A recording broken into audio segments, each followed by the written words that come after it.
حمد و ثنا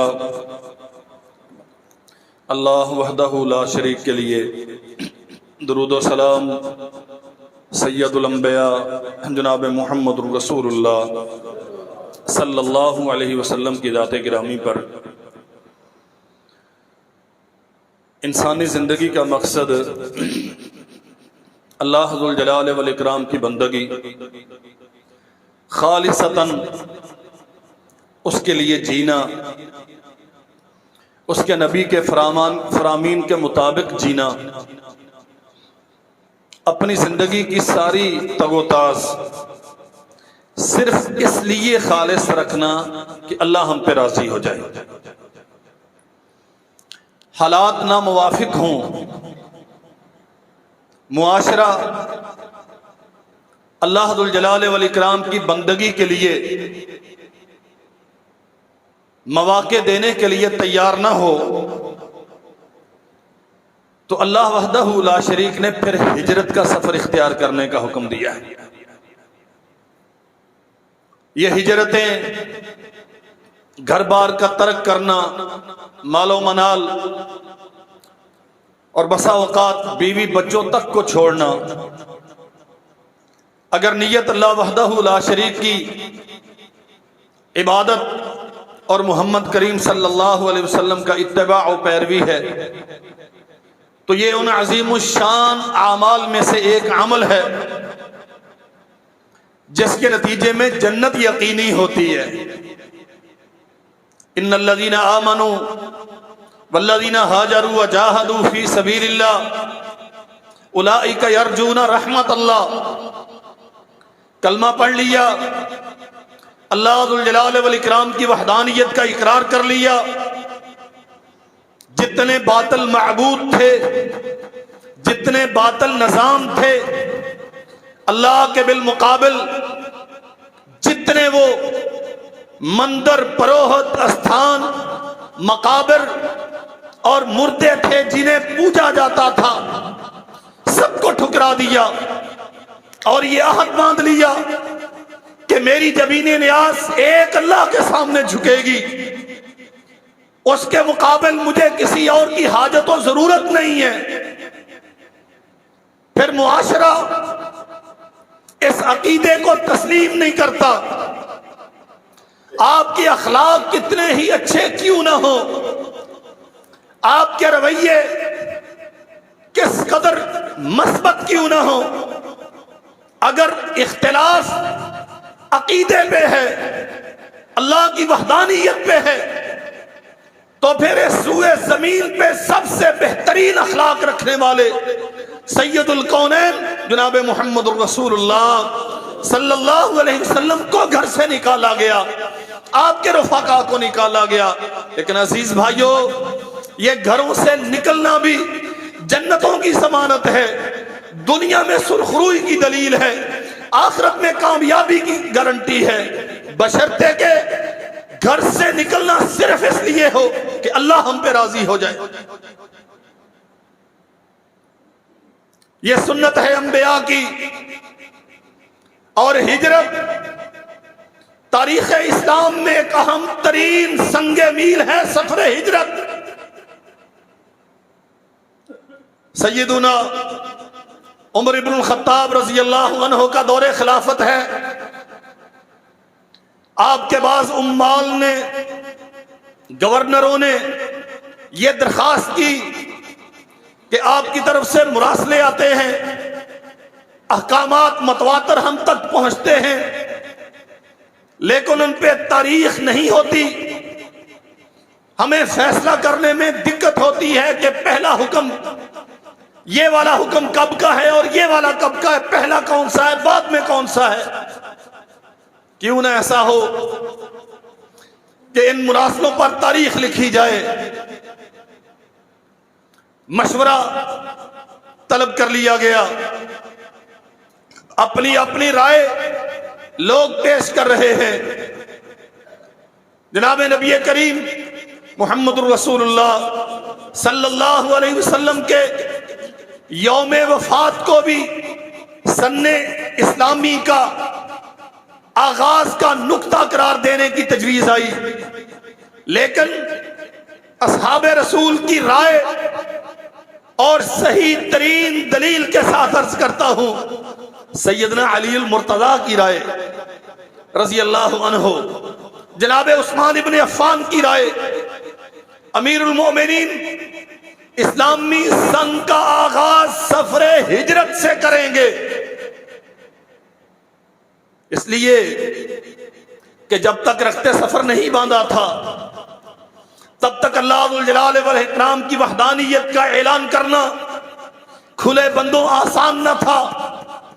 ہجرت کے نتیجے میں اسلام کی نشہ ثانیہ کا وہ عظیم الشان دور شروع ہوا، غلبہ اسلام کا وہ عظیم الشان دور شروع ہوا کہ محمد الرسول اللہ صلی اللہ علیہ وسلم نے فرمایا تھا، امرت بقریۃ تاکل القری یقولون یثرب وہی المدینہ، میں مکہ کو چھوڑ کے جو معلوم انسانی تاریخ میں ایک نامور شہر ہے، انبیاء کا مسکن ہے، جہاں بیت اللہ موجود ہے، جہاں مسجد الحرام ہے، جہاں بے شمار انبیاء اللہ کے گھر کے طواف کے لیے حاضر ہوتے رہے، میں اس عظیم الشان شہر کو چھوڑ کے اس بے نام بستی کی طرف جا رہا ہوں جس کی آب و ہوا انسانوں کے لیے رہائش کے اعتبار سے بہت زیادہ موافق نہیں ہے، جو بیماریوں کا مرکز ہے، بے شمار وبائیں وہاں رہتی ہیں، یقولون یثرب، لوگ اسے بیماریوں کے گھر کے نام سے جانتے ہیں، وہی المدینہ، لیکن اب رخت سفر باندھ لیا ہے، اب اسلام کا پرچم تھام لیا ہے، اب اللہ ذوالجلال والاکرام کی وحدانیت کے ڈنکے بجیں گے، اعلان کیے جائیں گے، اور وہ بستی اب یثرب نہیں ہے، وہ محمد الرسول اللہ کا مدینہ ہے، اور وہ ایسا مدینہ ہے کہ روئے زمین پر اس کا ہمسر کوئی اور شہر رہے گا نہیں، تاکل القری، یہ ایسا شہر ہوگا جو سلطنتوں کو کھا جائے گا، بڑی بڑی حکومتیں اس میں ضم ہوں گی۔ اور میرے بھائیو، اللہ کی قسم، یہ نقطہ آغاز ہے سن اسلام کا، تاریخ ہے ہماری، یہ ہماری تاریخ کا پہلا دن یکم محرم الحرام، اس لیے کہ محمد الرسول اللہ صلی اللہ علیہ وسلم کے عازم ہجرت ہونے کے بعد پہلا چاند محرم کا طلوع ہوا، اسی دن سے اسلامی تاریخ کا آغاز ہوا۔ دنیا کو بتایا گیا ہے، لوگوں، ہم وہ لوگ ہیں جو اللہ کی توحید پہ کی جانے والی ہجرتوں سے اپنی تاریخ کا آغاز کرتے ہیں۔ ہجرت کوئی معمولی عمل نہیں ہے، لیکن یہ بات بھی سمجھ لیجئے، نبی محترم نے فرمایا، انما الاعمال بالنیات فمن كانت هجرته للدنيا يصيبها ام امرأة ينكحها فهجرته الى ما هاجر اليه، اگر ہجرتوں سے مقصود دنیا کی دولت ہے تو ممکن ہے مل جائے، اگر گھر بار چھوڑنے سے غرض کوئی سیاسی چاہو حشمت کا حصول ہے تو ممکن ہے مل جائے، اگر گھر اس لیے ترک کیا ہے کہ دنیا میں نام بری مل جائے تو عین ممکن ہے کہ یہ مل جائے، فہجرتہ الی ما ہاجر الیہ، لیکن جنت اس کی ہے جو ہجرت اللہ کے لیے کرتا ہے، جنت اس کی ہے جو ہجرت توحید کے لیے کرتا ہے، جنت اس کی ہے جس نے اپنے در و دیوار، اپنا آسمان و زمین، اپنا صحن اور اپنی جنم بھومی، اپنے آبا کی یادگاریں اس لیے ترک کی کہ میں نئے علاقوں میں جا کے، نئی زمین پہ جا کے اللہ کے دین کے مطابق زندگی بسر کروں گا۔ اگر مقصد دین ہے تو دنیا میں بھی عزت ہے، جنت بھی پکی ہے، اور اگر مقصد دنیا ہے تو چاہے گا تو دے گا، نہیں چاہے گا تو نہیں دے گا، لیکن آخرت میں سوائے ذلت اور رسوائی کے اور کچھ نہیں۔ جگیریں نہیں بنائی گئی، مدینہ منورہ میں آ کے جگیریں نہیں بنائی گئی، لمبے چوڑے کارخانے نہیں لگائے گئے۔ کیا کیا ہے نبی محترم صلی اللہ علیہ وسلم نے مدینہ میں آ کے؟ ابھی مدینہ کی نواحی بستی میں ہیں، آج حجاج کرام معتمرین جاتے ہیں اور حج و عمرہ سے فارغ ہو کے مدینہ النبی کی زیارت کے لیے مسجد نبوی کی نمازوں کی سعادت کے لیے پہنچتے ہیں، اور یہ بات بتلائی جاتی ہے کہ اگر اپنی رہائش گاہ سے وضو کر کے وہ مسجد جو سید الانبیاء نے اس شہر میں داخل ہونے سے بھی پہلے تعمیر کی تھی، جس کے پتھر اپنے کندھوں پہ اٹھائے تھے، جس کی بنیادیں اپنے ہاتھوں سے کھودی تھی، مسجد قباء، اس میں جا کے 2 رکعتیں پڑھو تو اللہ ذوالجلال والاکرام عمرے کا ثواب عطا کرتا ہے۔ رسول اللہ مدینہ میں آئے، معاش کی فکر نہیں تھی، کھانا نہیں کھاتے تھے، خاندانوں کی فکر نہیں تھی کہ دل نہیں رکھتے تھے، مستقبل کا کوئی غم نہیں تھا کہ ان کے ہاں ضروریات نہیں تھی، سب کچھ تھا، لیکن اخلاص تھا اللہ کے لیے، عقیدہ تھا اس کی وحدانیت پر، توکل تھا اس کی طاقتوں وعدوں پر۔ سب سے پہلے مسجد بنائیں گے، پہلے قباء بنائی اور پھر مدینہ النبی میں آ کے داخل ہوئے، یثرب میں والد ہوئے تو وہ کچی کھجور کی چھڑیوں کی سب سے پہلے مسجد بنائی۔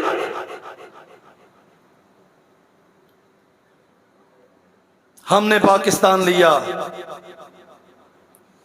قوم 75واں جشن آزادی منا چکی،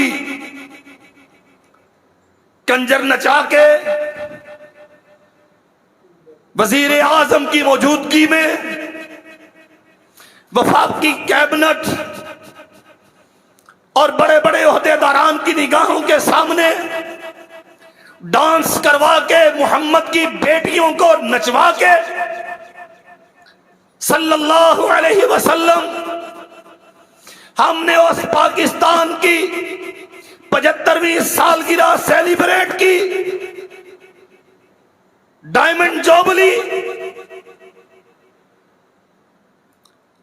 اس ملک کی جسے لا الہ الا اللہ محمد الرسول اللہ کے نام پہ لیا گیا، اور یہاں بڑی آدھی ادھوری نامکمل تاریخ پڑھائی جاتی ہے بچوں کو۔ اور بدقسمتی یہ ہے ہمیں دلچسپی رہی نہیں، امرتسر سے ہمارا تعلق کیا ہے؟ آج کا نوجوان غافل ہے اس بات سے۔ لدھیانہ اور جالندھر سے ہمارا رشتہ کیا ہے ہم نہیں جانتے۔ اللہ اکبر، شاید ہم نے ان بوڑھوں کو سسکتے ہوئے نہیں دیکھا۔ جناب بلال حبشی رضی اللہ تعالی عنہ، سب سے بڑی منزل تو رسول اللہ کی رفاقت ہے نا، اس سے بڑا اعزاز کسی امتی کے لیے اور کیا ہو سکتا ہے کہ وہ اللہ کے نبی کے ساتھ مکہ سے ہجرت کر کے مدینہ میں آئے، بخار میں مبتلا ہیں، اداسیوں کے بسیرے ہیں، جی نہیں لگتا مدینہ میں۔ الا لیت شعری هل ابیتن لیلۃ بواد وحول اصغر وجلیل وهل اردن یوما میاہ مجنہ وهل یبدون لی شامۃ وتشیل۔ امام بخاری نے صحیح بخاری میں لکھا، جناب بلال حسرت و افسوس کے ساتھ یہ اشعار پڑھتے ہیں، اے کاش کہ میری زندگی میں کوئی ایک رات ایسی آئے کہ میں پھر سرزمین مکہ میں جا کے سونے والا بنوں، اور میرے گرد و نواح میں وہی بے آب و گیا وادیاں اور وہی سنگلاس سیاہ پہاڑ میری نگاہوں میں آئے تو میرے دل کو سکون ہو۔ وطن سے محبت اب کیا سمجھتے ہیں؟ سیدہ عائشہ بیان کرتی ہیں، ابو بکر صدیق رضی اللہ عنہ جن کی زندگی کا سب سے بڑا مطمع یہ رہا کہ رسول اللہ کے قدم پہ قدم رکھ کے چلوں، اور جنہوں نے خود کہا تھا بے ابی انت و امی یا رسول اللہ،